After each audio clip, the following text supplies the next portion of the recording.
संभवम अध्ययम ओन्नु एक ऐसी कहानी है जो सिर्फ देखी नहीं जाती बल्कि धीरे धीरे आपके दिमाग में उतरती चली जाती है। केरल की हरियाली के बीच बसा एक शांत सा इलाका और उसी के पास एक ऐसा जंगल जिसके बारे में लोग बात तक करने से डरते हैं। कहते हैं वहाँ सिर्फ पेड़ पौधे नहीं बल्कि अनकही कहानियां, अधूरी आत्माएं और रहस्यमयी शक्तियां बसती हैं। जो भी उस जंगल में गया वो कभी वापस नहीं आया, या यूं कहें कि वो लौट तो आया लेकिन पहले जैसा नहीं रहा। इसी रहस्य के बीच आता है आनंद, एक सीधा साधा पुलिस कांस्टेबल जो नई ड्यूटी के लिए निकलता है। उसकी आंखों में सपने हैं लेकिन उसे नहीं पता कि उसकी किस्मत उसे किस अंधेरे में ले जाने वाली है।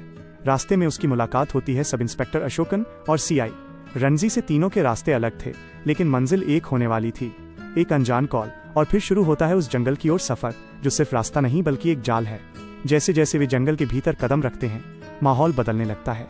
हवा भारी हो जाती है, सन्नाटा चीखने लगता है और हर पेड़ जैसे कोई राज छुपाए खड़ा होता है। तभी उन्हें पता चलता है कि 3 पुलिस अधिकारी पहले से ही उस जंगल में फंसे हुए हैं, एक ऐसे समय के चक्र में जहां हर पल दोहराया जाता है लेकिन निकलने का कोई रास्ता नहीं। वॉकी टॉकी पर उनकी आवाजें आती हैं, डरी हुई, थकी हुई, उम्मीद और डर के बीच झूलती हुई। बाहर के लोग सुन सकते हैं, महसूस कर सकते हैं लेकिन मदद नहीं कर सकते। अब सवाल सिर्फ बचाने का नहीं बल्कि उस रहस्य को समझने का है जो समय को भी कैद कर चुका है। जंगल के भीतर जो कुछ होता है वो सिर्फ डर नहीं पैदा करता, वो आपको सोचने पर मजबूर करता है।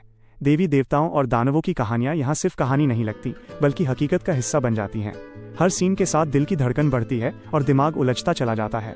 कम बजट में बनी ये फिल्म अपने हर फ्रेम से ये साबित करती है कि कहानी बड़ी होनी चाहिए, पैसा नहीं। इसका संगीत, इसका माहौल और इसका सस्पेंस सब मिलकर ऐसा अनुभव देते हैं जैसे आप खुद उस जंगल में खो गए हों।